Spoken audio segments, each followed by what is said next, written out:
The Front Row Show does not reflect the views of Utah State Athletics, or its affiliates. Excuse me, what the hell's going on out here? I wish I could say something that was classy and inspirational, but that just wouldn't be our style. Stick this into trophy case. Mountain West Media Days are underway. We break down the non-conference football schedule, all sprinkled in with some recruiting news. This week on The Front Row Show.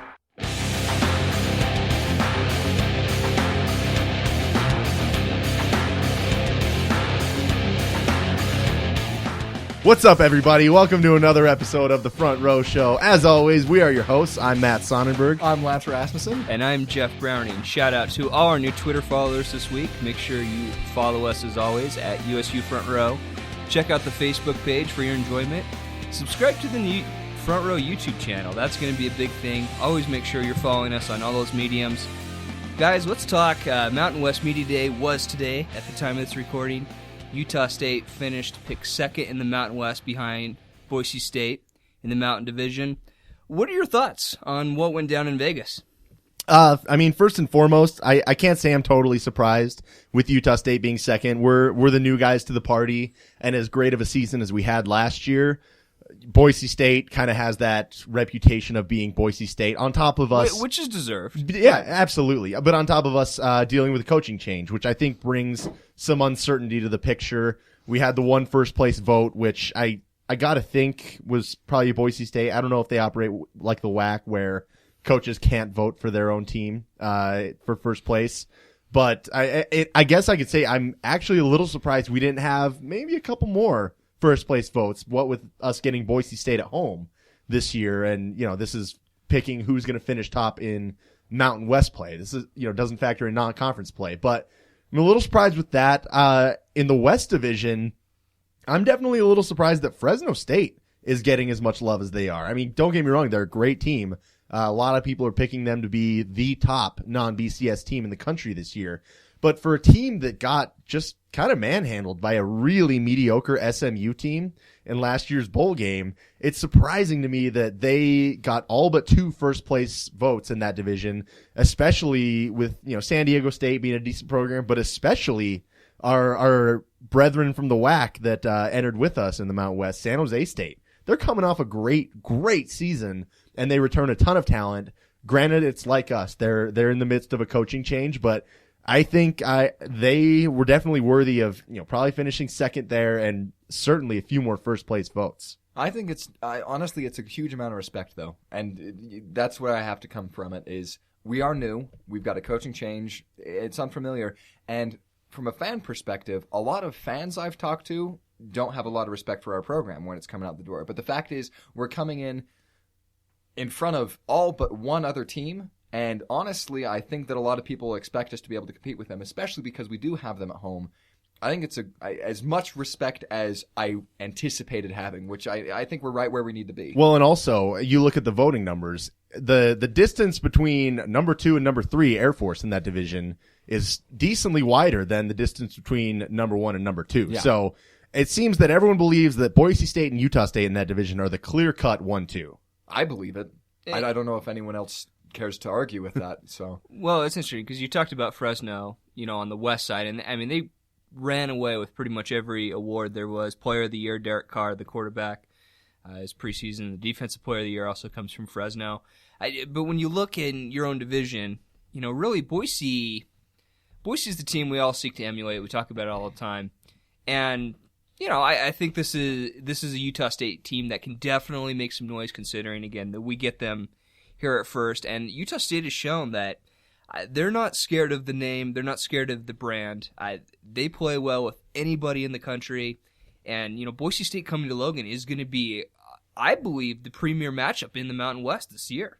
Yeah, I agree. It's going to be one of those games where you look at the later half of our schedule, and assuming we stay healthy, I think most people are expecting us to do very well. I mean, Phil Steele in his preseason magazine said 2 of his 9 sets of power rankings, which he bases a lot of his projections on, picked Utah State to run the table in the Mountain West. So, I mean, that's a big deal. I mean, obviously Boise State's still the favorite, but we get them at home. And I think there's chances that in those projected power rankings, that's the game that probably swung things more often than not. So having that home field advantage could basically be the one that makes the world turn over. Tyler Larson and Kyler Fackrell were named to the first team All Mountain West. Guys, were you a little surprised that there wasn't maybe more Aggie representation on the All Mountain West team? The first thing that jumps out to me is, we got one linebacker on the first team, but Keith Smith of San Jose State, his numbers are pretty comparable with Jake Dowdy's, but he's the one looking up in pretty much every statistical category at Dowdy. I understand them not wanting to give us 2 first-team linebackers, just maybe from a bureaucratic standpoint. But I think Dowdy should have been the guy in that mix. Other than that, there's a lot of good players in this conference, and we're new to it. I don't expect the voters to have a great idea of what we're bringing to the table and how they'll stack up against the guys that are already established in this conference. So I understand it. It's going to be interesting to see what's different in the postseason teams now, because say we do go and run the table, our guys are going to be littered on these teams, and probably a lot of people looking back thinking, okay, well, we really underestimated those guys. And I think we actually are sitting on a lot of people who are going to be able to make some noise. But as Matt said, it's kind of an unknown to a lot of the people within the voting at this point. And on top of that, the problem is once you add Dowdy in, Vigil's also right knocking at the door. We've got so many people who are on par with that specific level of play that it's hard to really narrow down exactly who you're going to be admitting. I think it's a great testament to Larson and Fackrell as it stands, but I can totally see the justifications that went into it. Next week on the Front Row Show, we'll go a little bit more in depth with Utah State's in-conference schedule. This week on the Front Row Show, we wanted to break down the out-of-conference schedule for Utah State, starting with kickoff August 29th at 6 p.m. at Rice-Eccles Stadium. It's the Battle of the Brothers, Utah State versus Utah. And really, guys, the Utah game was so key for us last year. It gave us all the momentum in the world to propel us to an 11-2 season. So much rode on that game. What does this game mean this year? I think everything. Utah has everything in the world to prove right now. They are coming off a difficult season where, just injuries kind of caught up. Jordan Wynn he was hurt in the game against us and never saw the field again. And it kind of forced quarterback controversy and then eventually a freshman coming in to take over the starting job. They've got everything to prove that last year was a fluke. That's what they want to show and kind of reestablish themselves as that team to beat in the Beehive State. Whereas last year we were kind of that team. We were the ones that finished in the top 25, but we've got a new coach now who kind of has to prove that, all right, well, we're keeping this train rolling. That's the intrigue of this game, is it holds such magnitude for both sides that I think the passion in this on both ends is going to be just off the wall. I think Utah fans are going to bring it because they do. They got a great atmosphere. This game is going to be huge. And I think, it's so nice to be able to actually have that be the case again, to have them out looking for blood in that first game of the year. Because, decades since that's really happened. Yeah. We've actually had the respect, and people down there are willing to say, hey, they're bringing a legit team in here. We have to be on top of our game. Otherwise, we're not going to be able to take this away. I think it's, as far as the ramifications go, I think the coaching change especially needs a win out of this one for us. Well, I think you look at Utah. I think the Pac-12 reality has finally hit them. Because a lot of Utah fans thought, we're going to go in, we avoid Oregon and Stanford our first 2 years. We were able to compete well with BCS teams. We beat Alabama in the Sugar Bowl. We have a shot here at getting a South title in the Pac-12, and that reality didn't happen at all. And now you add Oregon and Stanford into their schedule, along with USC, Arizona State.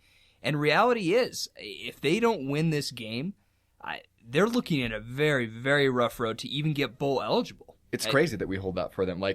Our game could determine their bowl eligibility. Yeah, it really is. A lot of Utah fans that I talked to made a big deal about the spring game for Utah. They had 797 combined yards of total offense, 532 passing, 265 rushing, 9 touchdowns. Utah fans are pretty confident that their offense is much better than last year. Thoughts on that? You replaced a coordinator. I think that's honest, and this is just my opinion on it, but you had a young guy. He was, 25 at the time it took over? Brian Brian Johnson. Johnson. Yeah. Yeah.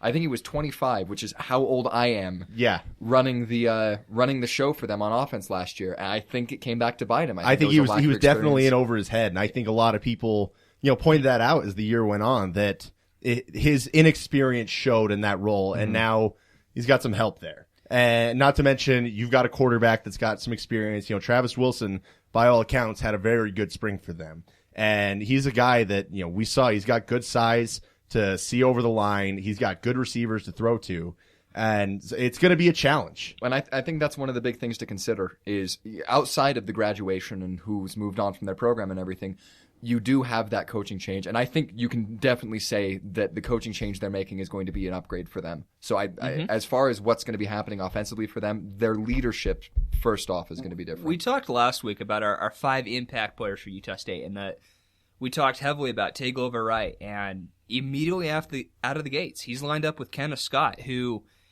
frankly, I'm a little surprised at Utah. If they were smart last year, they didn't just kept going to him the whole game, because he torched us, and we couldn't guard him, and that was with Will Davis, who was our all-conference defender. Hurt. It did.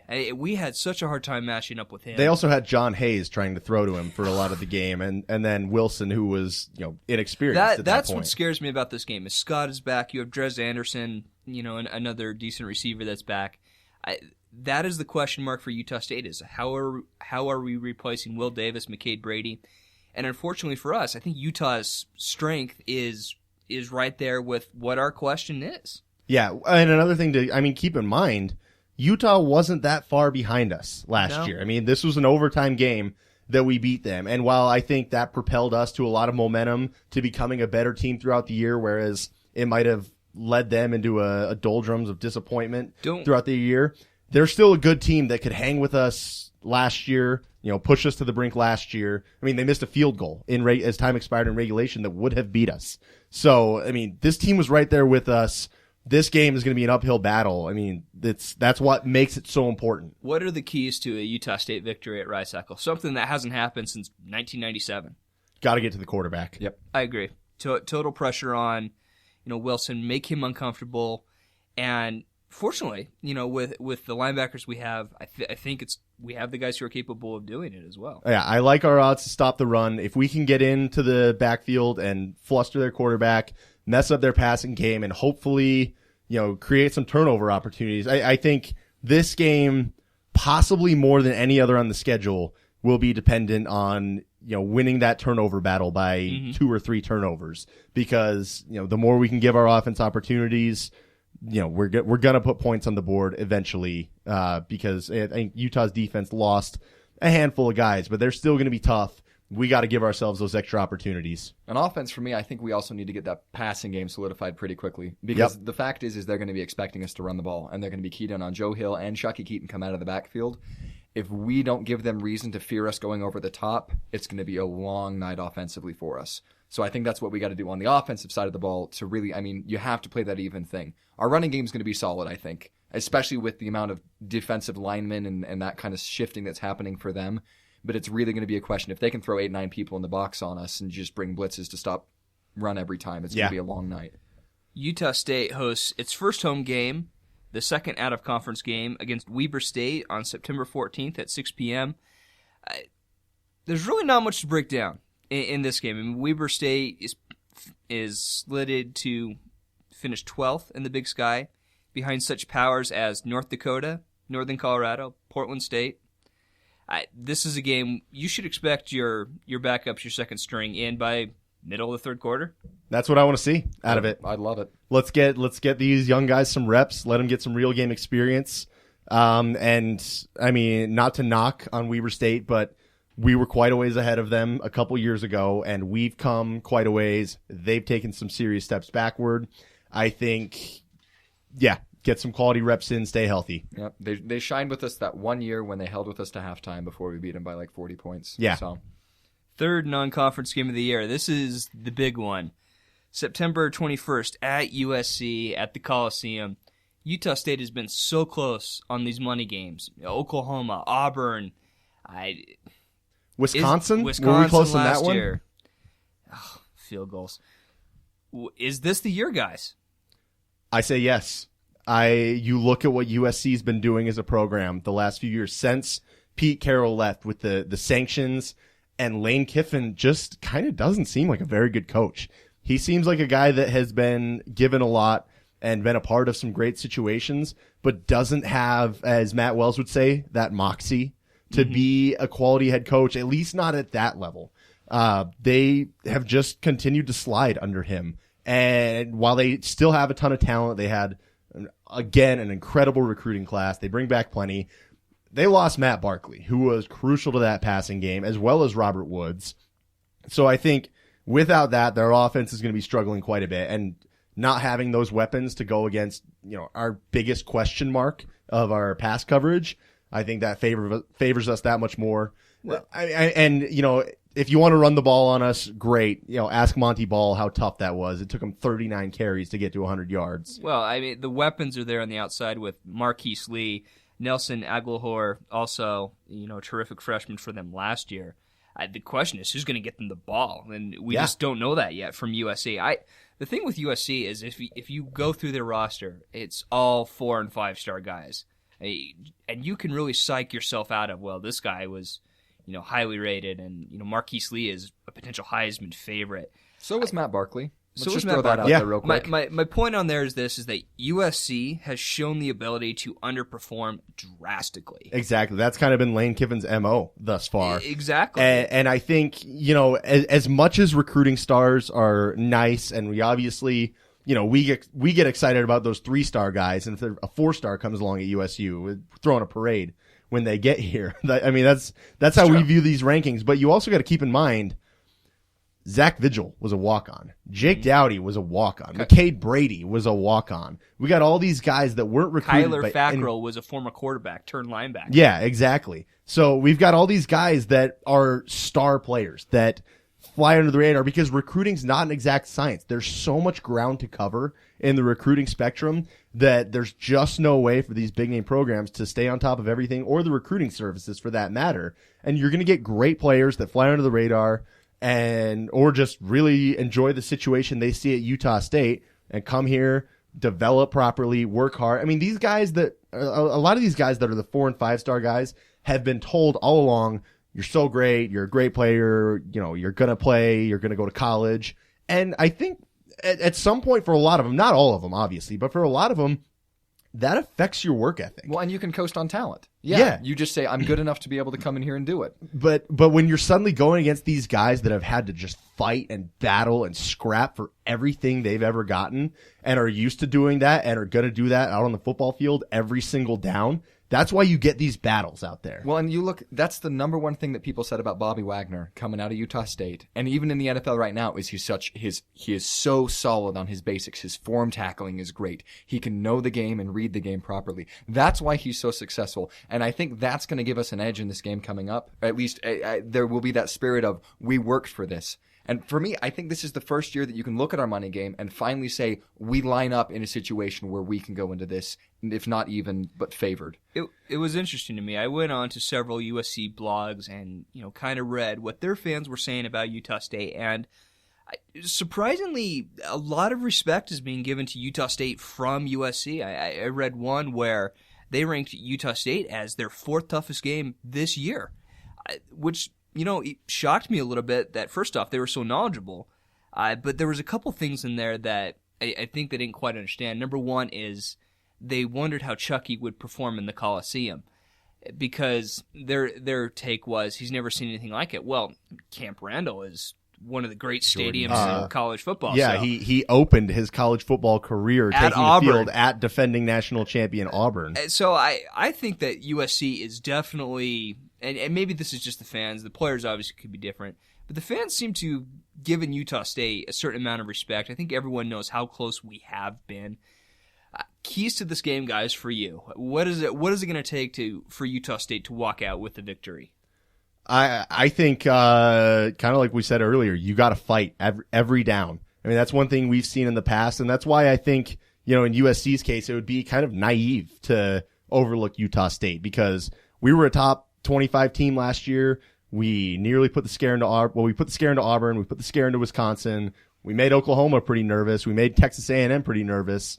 all over the last 4 years. That's something, if you're smart, you're paying attention to and saying, this game is big. If you're looking at it from their end, I think shutting down their playmakers, I think Marquise Lee is the biggest guy that you've got to just do everything you can to stop. Because he can single-handedly take over a game. Like, he can do that. I mean, someone's still got to get him the ball. That's true. But it's one of those things where he is one of, if not the elite wide receiver in the nation returning this year.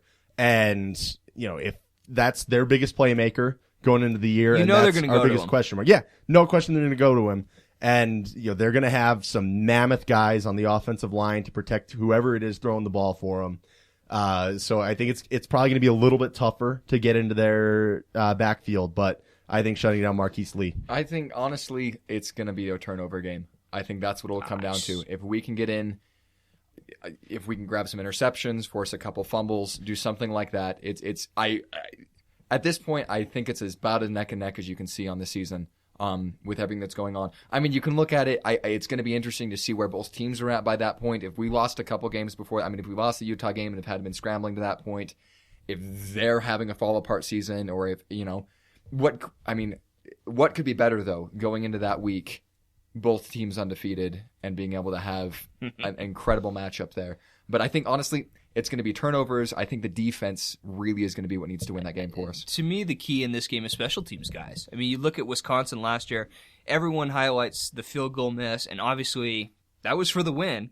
That was definitely big. But let's not forget Punt return for a touchdown. Punt return for a touchdown. That was also a big thing. I think this is a game where you have to be solid, not only offense, defense, but your special teams have to win this game. You have to win the special teams battle, not only with punt return coverage, because Marquise Lee is also back there, as a punt returner, kickoff returner, and you can't let him get loose. We saw that last year in Wisconsin. We saw it 2 years ago at Auburn, too. I mean, special teams has been a glaring weakness for a while. In these money games, it has been the thing that has cost us. And second, Nick Diaz cannot succumb to the pressure. He's got to step up and knock it through, because this is the type of game where it may come down to a last-second kick again for the win. So, to me, the key in this game is special teams. Really, if we're going to walk out of there, have to be absolutely solid on all three facets of the game. Our last non-conference game, this is a goodie. October 4th, 6 p.m. The most hated team in all Aggiedom comes into Romney Stadium to grace us with their presence. And boy, do we have something fun in store for them. There will be blood. Yes. Oh, yes. There will be blood.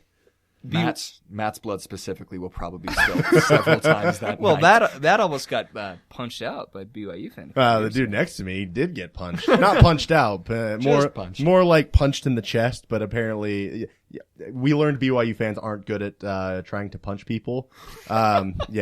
That's a long story. It's a classy moment. Maybe we'll make that a story time on the YouTube channel one of these days. I'll go track down my buddy that was involved there. BYU comes to Romney Stadium on October 4th. Guys, if we take off our Aggie glasses as much as we can and try to look a little objectively at this game, what challenges does BYU present to Utah State? I think their defense is still going to be tough. They lost a few players from that, but they were a very, very good unit last year. But also, keep in mind that they've got a whole new set of coordinators in the mix that might be trying some new things, might be tinkering a little too much.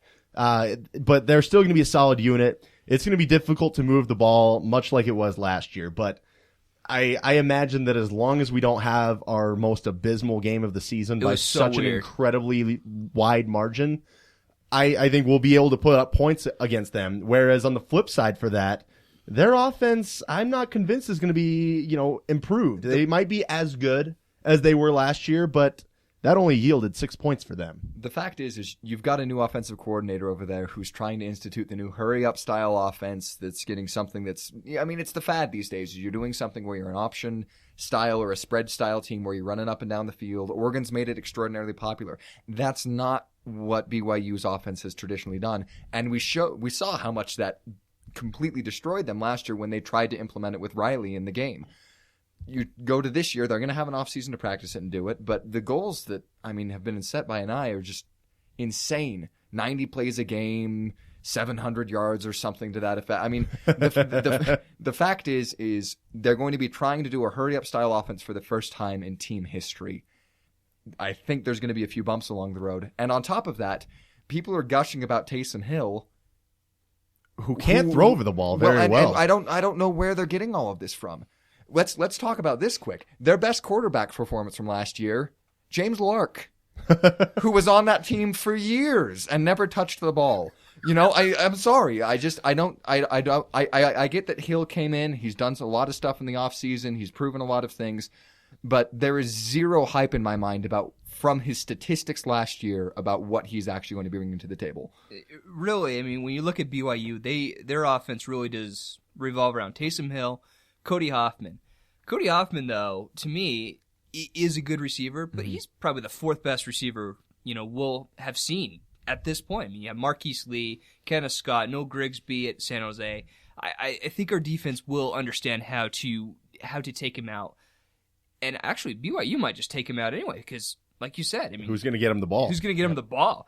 On defense, last year, Ziggy Ansah put a clinic on. Just a hurt. It was unbelievable. I've never seen a performance like that ever from one single player on the defensive line. He was incredible in that game and really disrupted our offense.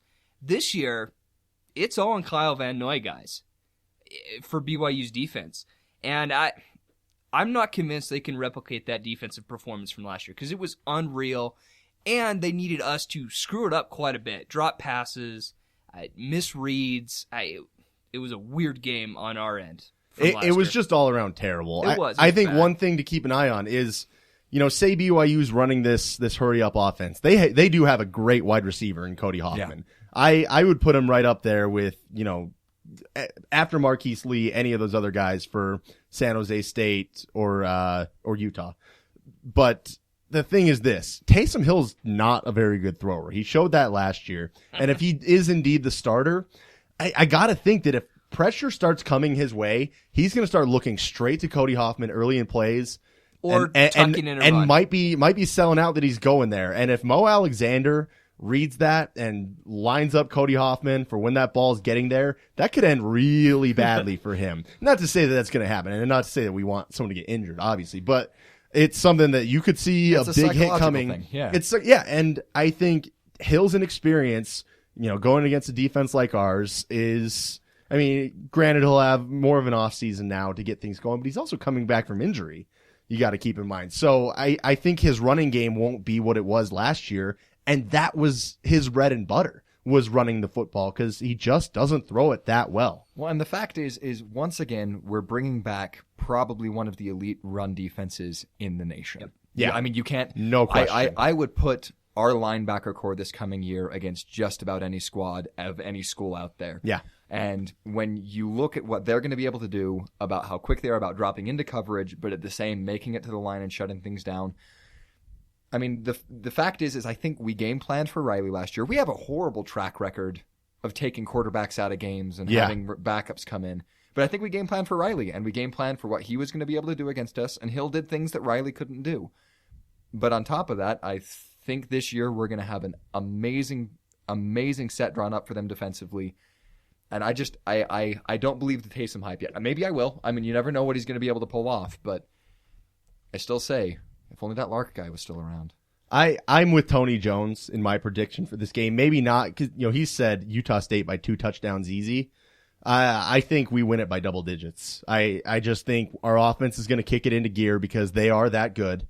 We were 11-2 quality last year, whereas BYU somehow got us on our worst day out there, and they had it at home. This year they have to come here. They have to face what will be a angry, pissed off crowd that is hungry for an Aggie win to relive that glory of 2010.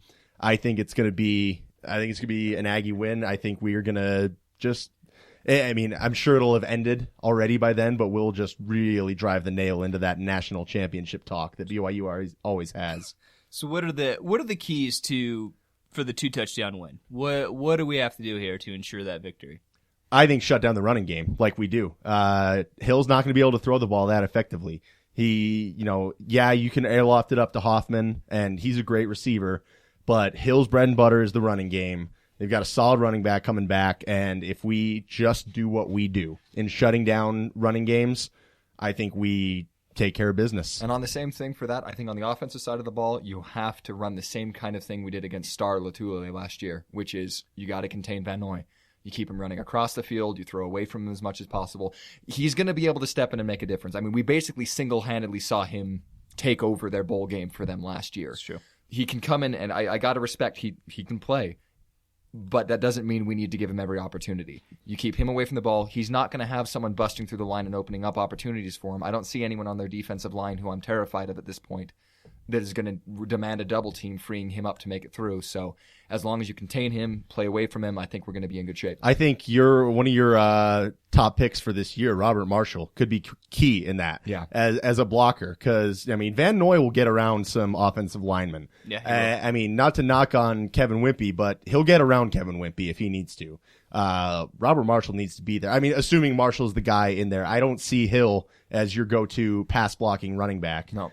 Robert Marshall, on the other hand, can deliver some oomph. And if Van Noy's coming around that edge, look for Marshall to be the guy that's kind of the Van Noy stopper. I'm going to go with you, Lance, on this. I think this is the game where the offense really needs to click. If anything else, just to get the sour taste of last year out of the mouth. I mean, like it's already been stated, I mean, BYU put on a defensive clinic, which we really helped them out with. But this is a game I'd really like to see our offense, spread it out, put some points on early, and make BYU play catch up. Because if you get BYU in a situation where they have to play catch up, I don't think they have the weapons to do it. I don't think they can. That's when they'll start really forcing mistakes. Exactly. It'll be like 2010. I mean, we went up 31-3, and then Jay Keeps couldn't resist throwing the ball a million feet in the air to Roderick Coleman. He's like, really? Did he just do this? No one's around me. I guess I'll catch it. No, can I give an honorable mention real quick? Sure. Yeah. I think our crowd needs to show up for that Oh, game. yeah. Okay? Because we're going to be going in. I've already thrown out the idea of camping out for a full week before that thing. It's just, Might as well. I mean, the fact is that atmosphere needs to be beyond anything we've ever seen. It's our out of conference home game. That and the Boise game are right next to each other. It's BYU. And I really think that that is going to be the absolute key from an emotional standpoint to be able to get this going. Make BYU fans scared to come into Romney. When you look at the out-of-conference schedule, guys, realistically, what are your thoughts on it? And what are your predictions for what Utah State will accomplish out of conference? It's tough. I mean, every game, outside of Weber State is going to be a battle. My gut feeling tells me that we come out of it 3-1. Lance? I don't know. It's the tough. It's a fantastic schedule because it's going to really be able to launch us into our conference season. And if we can make some noise in it, we're going to have some national credit going. I don't know. It's hard for me to. I juggle with the Utah and USC game about winnability. Honestly, I think we probably go 1-1 in there. I don't know which one. That's my feeling. That's my feeling on it. But I think 3-1's a great call. My first take on these is that of the four, Utah will be the toughest. That's my belief. I agree. I agree with you totally on that. I was talking with Steve Schwartzman, who does Rock Jocks for the Front Row Network, and we were talking about if Utah State goes undefeated in these 4 games, that is a strength of schedule when you consider that 3 out of those 4 are traditionally top 25 programs, top 30. That is a schedule that will launch you into a serious conversation for the BCS, provided you take care of business in conference. Because it's no longer about going undefeated. I mean, Northern Illinois proved that last year. Instead, it's about being the highest-ranked BCS team in a non-BCS league. And this is the type of schedule that would propel Utah State for that. You guys took my prediction. I was going to go 3-1 as well. I don't know where the loss comes from. It's weird. It's I have hard. no idea who I want to predict it from. The Utah game scares me just because Utah's throwing out a whole... They have a new offensive coordinator. They can throw something weird that you just don't have time to prepare for. I say 3-1, but we're a Utah State podcast. Let's go 4-0. Why not? I believe in magic. I believe in the Chris Peterson effect that Boise State had. And you know what? You believe that we will win? I believe that we will win. Moving on from the football schedule, recruiting news is finally starting to pick up with the 2014 class for Utah State football. There's a lot of concern early on that Matt Wells hadn't gotten any commits yet, and people were a little bit panicked that this staff wasn't delivering guys, because at this time last year we had like a dozen guys on board already? A lot. So there's some concern, and maybe a little bit of it valid, but that's all sort of being put to rest now. Up to this point, there's 4 recruits that we know about. Starting off, going chronologically, Dimitrik Aliafua, a lineman. We're not sure yet which side of the ball, offense or defense, because he could go either way, but he is the younger brother of current defensive lineman Ricky Aliafua, who has a wonderful reputation, who's going to be coming in with. We've heard some wonderful things about what he's going to be able to do. Oh, for the do next tell. couple of years. Just the rumblings about. I mean, he's young. Yeah. He's only a freshman this year, redshirt freshman. He's a return missionary as Return well. missionary. I really think that there's been a lot of 2 years older and wiser specifics, too. yeah. But I think he's going to be able to come in and make some noise. So. Okay, well, another guy that could be one of those guys in the future too, Chase Christensen from small town Utah, way out there in Stansbury. He's an athlete. I mean, we know that he's fast. He's got some size. It's going to be exciting to see where he ends up playing. Well, he plays quarterback for Stansbury. Yeah. He also plays linebacker and. I'm thinking that's where he's going to go. He's going to go the Kyler Fackrell mold and convert over to linebacker. You look at the success that Utah State has had in converting players from one position to another, and Chase Christensen is a guy who could turn out just tremendously for Utah State. A new guy, this was kind of a big one this last week, defensive lineman Mo Uasiki, who is rated a 3-star recruit by Scout.com, and kind of right now looks like maybe the first really big get of this class. He was highly sought after, and he's on board with the Aggies. I think one of the big things for him is he was at the All Poly camp that happened up here, where our coaching staff definitely went down and tried to really get some influence down there. That was one of Gary Anderson's huge recruiting coups, is that he really focused on that specific demographic, was saying, let's get the Polynesian pipeline open to Utah State University. I think this is another example of it, and it's not just an in-state thing. We're bringing these players from all over the United States. Texas is a huge get. How about let's review players out of Texas who have played for Utah State in the last little while. There's been a few decent ones. Chucky Keaton. Oh, he's all right. Oh yeah, he's pretty good. But that's just the thing, is I think this is another testament to us about really what our coaching staff is being able to do on that recruiting level. And it's a testament to the connections that specifically Matt and Luke Wells have in Texas. He was recruited by Utah, Boise State, Tulsa, Houston. I mean, those are all programs with offers from each of them. Those are programs that have all had big time success. In the case of Utah, it's a Pac-12 school. Boise State's obviously a conference mate that we're going against. And so I love the article. For those of you who have had a chance to read it, if you read Kyle Goon, he talks with his coach, and he specifically mentions how great the Wellses were as recruiters, and their relationship they had with him just totally sold him on Utah State. So if there were any doubts amongst Aggie fans about the ability of the Wellses and the coaching staff to recruit, that in itself should tell you when a high school coach says, these guys, I see all these power conference teams come through, and these guys are the best I've seen.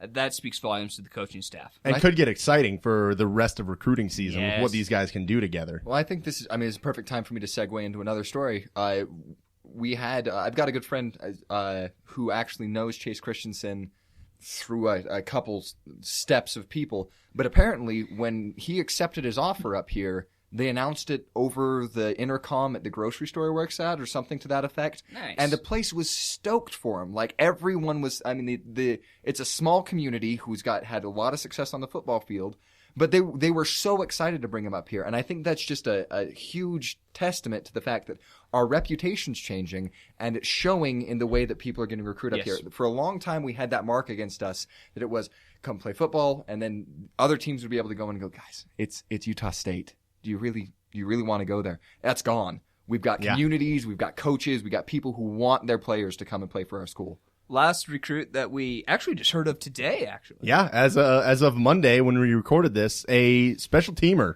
a punter/kicker, Aaron Dalton, who apparently has been a participant in some of these national camps and graded out pretty well. So this is one that, we'll keep an eye on. Obviously, we hope for the next year or two that we got Nick Diaz on board kicking field goals for us, and then Bentrude. Jake Coming Thompson. and Jaron Bentrude as punter, who had a great spring, Right. Punting the football, and then Jake Thompson, obviously the young Thompson, Kid Thompson coming up through the ranks. But you know what? You can never have too many assets, and if this kid turns out to be the punter of the future, great. Well, what I like just looking at these four is it represents that recruiting really is not going to change at Utah State. It's 2 Utah kids and 2 Polynesians. The Poly pipeline is still vital to Utah State's success. This just shows that the coaching staff understand what works here, and they're going to focus on that, and they're going to bring in the right guys for Utah State. Absolutely. Hey, this is your best chance to get on the show. It's the tweet sheet. All right, couple questions come in. First and foremost, let's start with Josh. He tweets in. He says, "Are metal bleachers going to be in the south end zone for the season?" Yes, Scott Barnes made that a point. They already several are, aren't times. they? I thought they installed them after the fireworks. They're working on them right now, I do believe.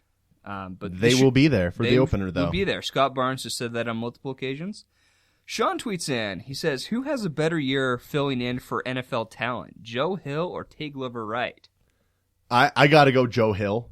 He's going to get a ton of opportunities, and really we saw flashes of him already last year, and obviously what we've heard from Matt Austin and Chuck Jacobs and Will Davis when they were on the show, that a lot of people are big believers in him. The fact is people forget he had the second most touchdowns on the team last year. Like, that goes over people's heads for some reason, that as our backup running back on something, I don't even remember how many carries he ended up having on the season, but he had the second most touchdowns behind Kerwin. He was ahead of Chucky. He was ahead of any of our receivers. He's bringing a lot to the table. And while I trust in Glover Wright's abilities to do things, I don't know. I just think that while he may be great, I think Joe Hill's going to be spectacular. I go the same route. Here's what I'll say about Tay Glover Wright. I hope we don't talk about him at all this year, because if we're not talking about him, that means no one's throwing against him. And if no one's throwing against him, he's doing his job correctly. Personally, I hope he breaks all sorts of interception records, but that's just me. Well, if people throw at him, he'll make them pay. But, when you talk about defensive backfield, you don't want them talked about a lot, because that means other teams are avoiding them. They're going to the opposite side, where you have someone like a Nevin Lawson, who is just going to be great this year. So I'll kind of go with you guys. I think Joe Hill will be, more talked about, because I think he'll be more involved in what's going on, because I think Tay Glover Wright is just that good that teams will just avoid throwing at him. Honestly, it was so funny to me to watch last season, because you could easily just go, hey, the first time Utah State touches the football, guard against the screen pass. And they couldn't stop it. But they still, that's the thing. And Joe Hill does just as good a job as Kerwin Williams is taking that pass in. I think he's going to really light some people up this year. Yep. Wesley tweets in. He says, "With the tougher schedule this year, how many wins would you consider a successful season?" I think 8 wins is a very good season with what we've got, including the bowl game. No, regular season only. I think an 8-win season is very good. We've got some tough games. The whole early part of the schedule is going to be brutal, and it's one of those things where bowl eligibility isn't bad. If we have a winning season, that's great. Look at 3 years ago, we would have, absolutely prayed and cherished every single victory of a 7-win season. 5 years ago, we would have celebrated every touchdown. Yeah, because we went games without scoring. Yeah, I think we had more wins in 2012 than we had touchdowns in 2006, and that actually might be a stat if you look it up. Scary enough. Someone figure that out, please. But I just think that 8 wins would be a successful season. 9 wins would be a very, very good season, and that's my prediction of how we're going to finish off. 10 wins, you're having a phenomenal year. At 11, holy cow. And 12, oh man. Yeah, it's interesting to me, because I think we all laid down, at least Matt and I laid down, 3-1 predictions for the out of conference. It means we could potentially, it goes back to one of those things that I don't know which games we drop. 8 games I think would be fantastic. I think 8 is our benchmark this year. I have to say that we're going 9-3 on the season, because I can't predict a 10-2. But honestly, I don't know where it's coming from, because I see us dropping 1 out of conference. I see us dropping 1 to Boise potentially. I think the sky's the limit, really. It's the bad thing about going last. You get your predictions stolen. I'll go 9-3 as well. When I look at it, I don't think we go any worse than 2-2 out of conference. And in conference, the San Jose State game scares me. I'm not as concerned about Air Force. Boise we have at home. I really do only see one loss in conference because Utah State has shown, if nothing else, they're going to be in every single game. And if players make plays, players win games, if that continues to hold through, 9-3 is really what I see Utah State doing. The last tweet sheet question comes from a number of people who asked about Utah State's involvement in the Super 5. The idea is that the big conferences are on the verge of splitting from the NCAA and forming their own super division with the Big Ten, the SEC, ACC, Big 12, Pac-12. How does this affect Utah State if this does come to fruition? Well, obviously we're not included. I mean, I think that's the first thing there. We're not. If it were going to happen, we would not be part of it.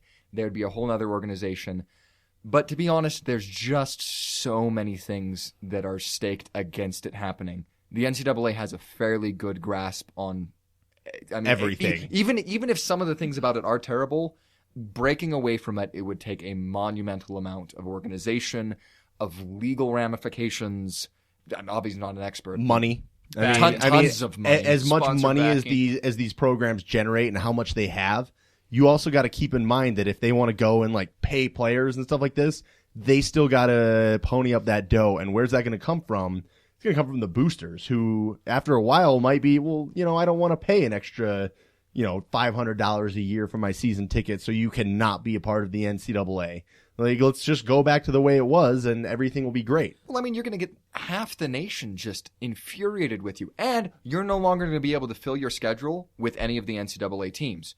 There won't be any crossover. So literally, your schedule is going to be the SEC playing the Pac-12 every game, every year. And while that's great football, you're going to be able to watch it, you're going to be beating the crap out of your athletes. Like, they're going to when you play big game after big game, there's not going to be any low-level contenders in there. I think realistically you're right. Utah State would not be involved in a project like this. First off, Utah State does not bring in the TV viewership that these conferences are looking for. Yet. That could change. But realistically, right now, where we're at, we just don't have the cachet nationally to bring this in. The point is, this probably isn't happening. Too many moving parts, too much money involved, too many bridges that it would burn. I'd say don't count on this happening. To get you ready for the upcoming year, we have a tip of the day. Okay. All right. Important safety tip. All right. So we don't have a rant today, any of us, important because safety it's still tip. slow in the summer and not a lot of news going on, and we mostly reported on everything so far. So we want to give you a little pro tip to look forward to for the football season.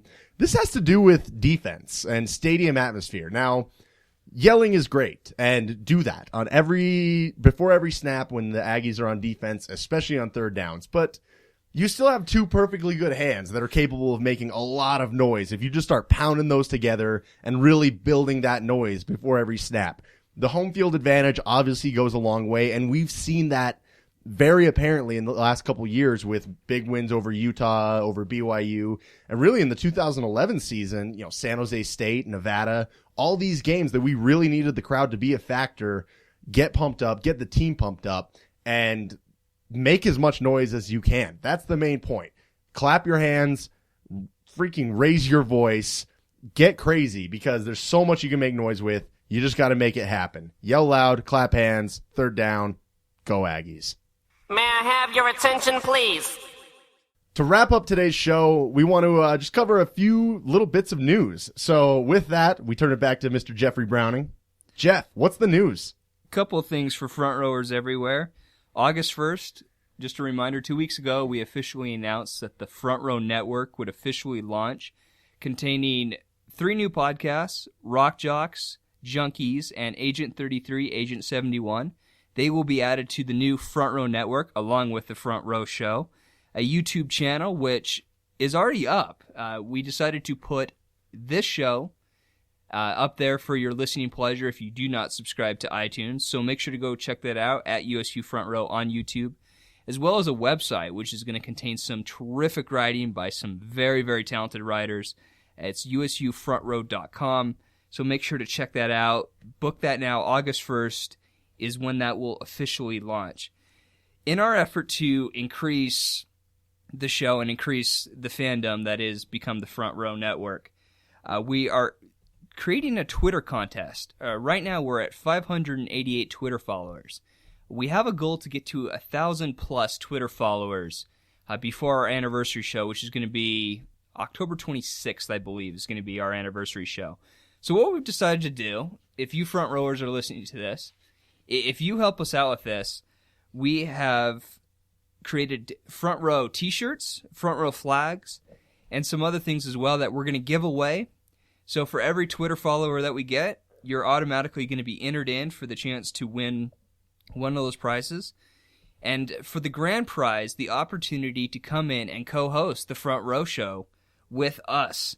And the way we'll do this is tell all your friends to go follow us on Twitter, make this happen. But when they follow us, make sure they tweet at us with the hashtag your name. We'll keep track of each name we get, how many Twitter followers are coming from you, and whoever gets the most Twitter followers, you'll have the chance to come and spend some time with us and enjoy a good time down on the Front Row Show. We'll give them the rant. It'll be great. Oh, yeah. You can rant. Oh, yeah. So if you're aiming for the victory in this contest, start preparing your epic rant now, because that is your on top of the pedestal proclamation that you are number one. Just a reminder that we must be at over 1,000 Twitter followers, so even 1,001 Twitter followers, by the anniversary show, October 26th. This is fun. Make it happen. Front Row is really becoming its own culture, so everyone get out there and become involved in it. It's a lot of fun. Next week on the Front Row Show, we'll be talking a little bit about the release of the new basketball schedule, as well as breaking down Utah State's conference schedule as well for football. Should be a great show. Hopefully some more recruits, too. Recruits would be great as well. Well, thank you for tuning in to the Front Row Show. I'm Jeff Browning. I'm Lance Rasmussen. And I'm Matt Sonnenberg. Go Aggies.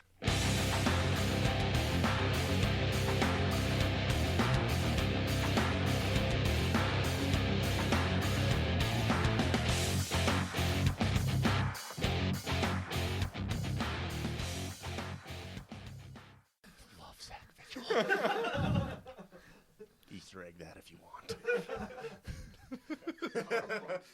Hey, Aggie fans, thanks again for listening to this episode of the Front Row Show. Be sure to download all our archived episodes on iTunes, follow us on Twitter at USU Front Row, like our page on Facebook at facebook.com/USU Front Row, and subscribe to us on our new YouTube channel at youtube.com/USU Front Row. Go Aggies.